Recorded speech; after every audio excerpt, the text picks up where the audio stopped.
زندگی کے سفر میں انسان پر ایک وقت ایسا بھی آتا ہے کہ یہ دل دنیا سے تھک جاتا ہے. کوئی شے اچھی نہیں لگتی. انسان جن چیزوں کو حاصل کرنے کے لیے پہلے تڑپتا تھا آج وہی چیزیں بے معنی لگتی ہیں.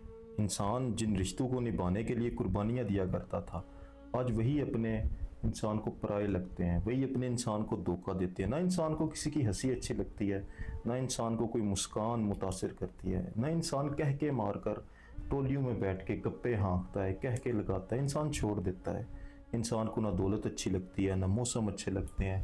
یہاں تک کہ اس حد تک بات چلی جاتی ہے کہ انسان اپنی زندگی کو جیتا ہی نہیں ہے، صرف گزار رہا ہوتا ہے.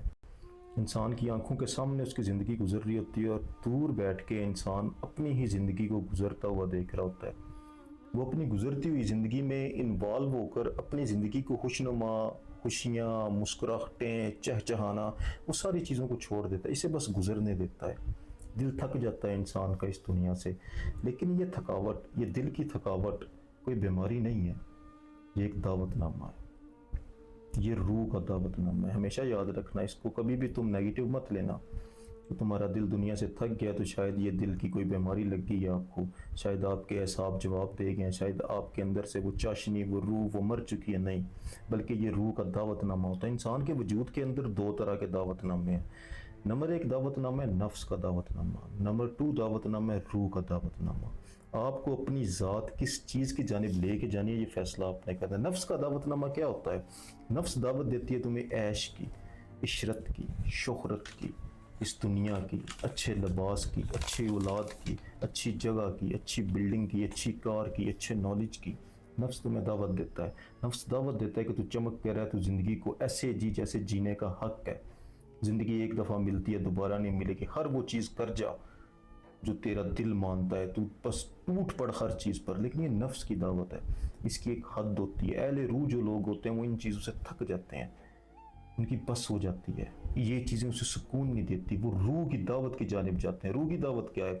روح چاہتی ہے تنہائی، روح چاہتی ہے سکون، روح چاہتی ہے کانشیسنس، روح چاہتی ہے فراست، روح چاہتی ہے محبت، روح چاہتی ہے عشق، روح چاہتی ہے ملن، روح چاہتی ہے اللہ کو، روح چاہتی ہے اس کے نبی کو، روح چاہتی ہے اپنے اسم کو، روح چاہتی ہے آپ کو، روح چاہتی ہے مٹی کو، روح چاہتی ہے ہوا کو، روح چاہتی ہے آپ کی ذات کے اندر موجود ایسے ذرات کو جن ذرات کے اندر اس میں اللہ ذات دھڑک رہا ہے. روح چاہتی ہے کہ تو اپنی ذات کو پہچان. روح چاہتی ہے کہ تو عالم امر کا سفر کر. روح چاہتی ہے کہ تو خلیفۃ الارض کا مقام حاصل کر. روح کی اپنی دنیا ہے، اپنے جہان ہے. روح تجھے چاہتی ہے، روح تجھے بلاتی ہے. تو جب کبھی بھی تمہارا دل دنیا سے تھک جائے تو یہ سمجھ لینا کہ تمہارے نفس کا شور تھم گیا، تمہارے نفس نے چیخنا بند کر دیا، تمہاری روح نے تمہیں دعوت نامہ بیچا. اس دعوت نامے کو کبھی بھی اگنور مت کرنا، کیونکہ یہ ایک خاص پوائنٹ ہوتا ہے جس پوائنٹ سے روح تمہیں ایسی جگہ پر لے کے جائے گی. آج کی ویڈیو میں آپ کے ساتھ 5 ایسے تحفے ہیں جو روح آپ کو عطا کرے گی اگر آپ نفس کے دعوت نامے کو ٹھکرا کر روح کا دعوت نامہ قبول کرتے ہو. سب سے پہلی اور سب سے بڑی چیز جو روح آپ کو عطا کرے گی نا، روح آپ کو دل کا مراقبہ عطا کرے گی.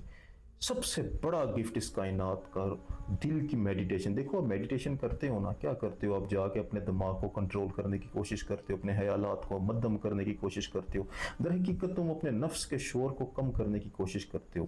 لیکن جب اس پوائنٹ پر روح تمہیں لے آ جاتی ہے نا کہ تمہارا نفس آلریڈی تھکا ہوا ہے، دنیا سے کتایا ہوا ہے، دل تھکاوٹ مانگتا ہے اب آپ کی، اب آپ کو کوئی چیز اچھی نہیں لگتی، کوئی ہنسی اچھی نہیں لگتی، تو آپ کو ایک میڈیٹیشن کا ایک لیول آلریڈی روح نے کراس کروا دیا ہوا ہے. یعنی میڈیٹیشن کے دوران جا کر جب اپنے خیالات کو تم کنٹرول کر رہے ہوتے ہو نا، تو تمہارے خیالات بکھرے ہوتے ہیں. لیکن جو انسان اس دنیا سے تھک چکا ہے نا، اس کے خیالات اب بکھرے نہیں ہوتے، وہ ایک نقطے پہ ویسے ہی آ چکا ہوتا ہے. یہاں سے روح تمہیں نیچے کھینچے گی. یعنی میڈیٹیشن کے گہرے درجے پہ جسے دل کا مراقبہ کہتے ہیں. دل کا مراقبہ کیا ہے؟ کہ دل ہر وقت اللہ تعالیٰ کی ذات کے عشق میں ڈوب جائے گا، اسے دنیا کی کوئی فکر نہیں ہوگی. آپ اس دنیا میں گھوم رہے ہوگے، پھر رہے ہوگے، چل رہے ہوگے، بیٹھ رہے ہوگے، لیکن آپ کا دل اللہ تعالیٰ کی ذات کے عشق میں ڈوبا ہوگا. ہر وقت اللہ تعالیٰ کی ذات کو یاد کر رہا ہوگا، اس کے ساتھ باتیں کر رہا ہوگا، اس کے ساتھ وہ اس کو فیل کر رہا ہوگا، اس کے ساتھ وہ کنیکشن میں ہوگا. تو دل کی میڈیٹیشن روح تمہیں عطا کرے گی. یہ سب سے پہلی عطا ہے روح کی جو تمہیں ہوگی. اس کے بعد روح تمہیں دوسری چیز، جب تم کو روح دل کا مراقبہ یا دل کی میڈیٹیشن عطا کرے گی، اس کے بعد روح تمہیں ایسی محفل عطا کرے گی جو اللہ کی محفل ہے. دیکھو اس کائنات کے اندر کوئی شے ایسی نہیں ہے، قرآن گواہ ہے نا کہ ہر شے اللہ کو یاد کرتی ہے، ہر شے اللہ کو سجدہ کرتی ہے۔ آپ کی ذات جو ہے نا وہ ایک چھوٹے سے ایٹم سے بنی ہے، ایٹم سے بھی چھوٹے ذرات یعنی کوارکس کے بعد ایٹم ہوتے ہیں، ایٹم کے بعد جو ہے وہ مالیکیولز بنتے ہیں، مالیکیولز کے بعد سیل بنتے ہیں، سیل کے بعد جو ہے وہ ٹیشوز بنتے ہیں، ٹیشوز کے بعد آپ کے وجود کے جو آرگنز بنتے ہیں، آرگنز کے بعد پورا ایک انسان بنتا ہے۔ یعنی آپ کے وجود کے اندر جو سیل موجود ہے وہ بھی لاکھوں کروڑوں ایٹم سے مل کر بنا ہوا ہے۔ اگر تم اپنے ایٹم کو بھی کھول کے دیکھو نا تو اس کے اندر بھی نیوکلیس کے گرد الیکٹران اور پروٹونز جو ہے وہ چکر لگا رہے ہوتے ہیں، طواف کر رہے ہوتے ہیں، اس کا ہر چیز سپن کر رہی ہے، سرکل کر رہی ہے۔ تو یہ ان کا چکر لگانا بھی اللہ تعالیٰ کی ذات کے حکم کی تعمیر ہے۔ وہ اللہ تعالیٰ کی ذات کے حکم کی تعمیل کر کے اس طریقے سے اللہ کو یاد کرتے ہیں۔ صرف آپ کی ذات کے اندر یہ ایٹمز نہیں، ہر آپ کی ذات کے اندر موجود خون آپ کی نالیوں میں گردش کرتا ہے، آپ کی ذات کے اندر موجود دل اللہ تعالیٰ کی ذات کو یاد کرتا ہے۔ اس کائنات کی طرف دیکھو، اس کائنات میں موجود پتھر، اس کائنات میں موجود شجر، اس کائنات میں موجود پرندے، اس کائنات میں موجود ہر شے، اس کائنات میں موجود جنات، فرشتے، آسمان، لوح قلم، ہر شے اللہ تعالیٰ کی ذات کو یاد کرتی ہے۔ کیوں اللہ نے فرمایا نا کہ زمین اور آسمان کے درمیان جو کچھ بھی ہے ہر شے میری مدح کرتا ہے، میری حمد کرتا ہے، مجھے یاد کرتا ہے۔ یہ ایک محفل لگی ہوئی ہے جو اللہ تعالیٰ کی ذات کی محفل ہے۔ روح تمہیں وہ محفل عطا کرے گی جب تمہیں وہ دل کی میڈیٹیشن عطا کرے گی۔ جب دل کا تم مراقبہ کرو گے تو تمہارے دل میں ایک ایسا نور پھوٹے گا، تمہاری روح بیدار ہوگی، اور اللہ کے فضل و کرم سے جب تمہاری روح بیدار ہوئی، اس کا ذکر تم نے سنا، تو یہ ذکر صرف تمہاری ذات کے اندر بیدار نہیں ہونا، یہ ذکر کائنات کا ذرہ ذرہ کرتا ہے۔ اس کائنات میں موجود ایک ایٹم سے لے کر ایک بہت بڑے اس یونیورس کے کلسٹر تک، ایک بہت بڑی گلیکسی تک، ہر چیز اللہ تعالیٰ کی ذات کو یاد کر رہی ہے، ہر چیز اللہ تعالیٰ کی ذات کا ذکر کر رہی ہے۔ تو تمہارا ناطہ اللہ تعالیٰ کی ذات، اللہ تعالیٰ کی ذات کی اس محفل سے ہو جائے گا، اور یوں روح یہ تمہاری ذات کو نعمت عطا کرے گی۔ یہ روح کا کمال ہے جو تمہیں جوڑتی ہے۔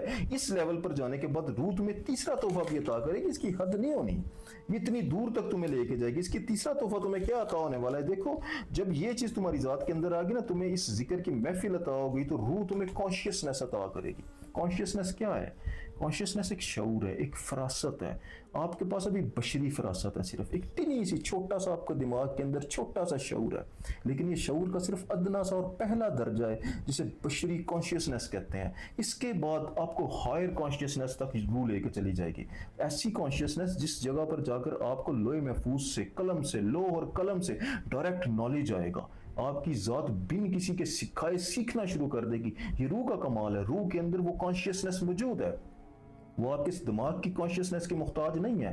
روح نے الست کا وعدہ کیا ہوا اللہ تعالیٰ کی ذات کے ساتھ، تو وہ والی کانشیسنس جسے ہائر کانشیسنس کہتے ہیں، وہ روح آپ کی ذات کو عطا کرے گی۔ جب وہ چمکے گی نا آپ کی ذات کے اندر، تو آپ کو گہری فراست عطا ہوگی، آپ بن کسی کے سکھائے سیکھو گے، آپ کو الہام ہوں گے، آپ کو آپ کی باطنی آنکھیں کھل جائیں گی، آنے والے وقت کا آپ کو پہلے پتہ چل جایا کرے گا۔ یہ سب کچھ کیسے ہوگا؟ یہ آپ کی سول آپ کو عطا کرے گی، اندر ڈوب کر آپ کو یہ چیز عطا ہوگی، آپ کے دل میں نور پیدا ہو جاتا ہے۔ ایسا ہونے سے اگر آپ کا اس دنیا سے دل تھک گیا ہے، آپ کی روح بیدار ہوگی، تو یہ ایک بہت بڑا تحفہ ہے جو روح آپ کو عطا کرے گی۔ اس کے بعد چوتھا اس کا بہت ہی بڑا جو کمال ہوگا نا، روح آپ کو سفر کروائے گی اسپرچول، روح آپ کو علم الیقین سے عین الیقین پر لے جائے گی۔ ایک ایسا جذبہ، ایک ایسی تانگ انسان کے اندر روح پیدا کر دیتی ہے کہ انسان اللہ تعالیٰ کی ذات سے ڈیمانڈ کرتا ہے کہ مجھے کچھ دکھا، میرے سامنے۔ آپ کبھی اٹھو نا تہجد کے ٹائم، اللہ تعالیٰ کی ذات کو مہینوں تک یاد کرتے رہو، ایک وقت ایسا آتا ہے کہ جب روح بیدار ہو جاتی ہے اور انسان کے اندر یہ خواہش جاگتی ہے کہ اللہ کوئی اشارہ، کوئی جھلک، کچھ تو دکھا میرے سامنے، کچھ ایسا کر کہ مجھے تیرے ہونے کا پتہ چلے۔ تو ایسا نہیں کہ اللہ تعالیٰ کی ذات پھر دکھاتی کچھ نہیں، اللہ تعالیٰ کی ذات پھر تمہارے درجے کو اوپر کرتا ہے۔ وہ کیا ہوتا ہے کہ تمہیں علم الیقین سے عین الیقین تک لے کے جاتا ہے، تمہیں دکھائے گا اللہ تعالیٰ کی ذات۔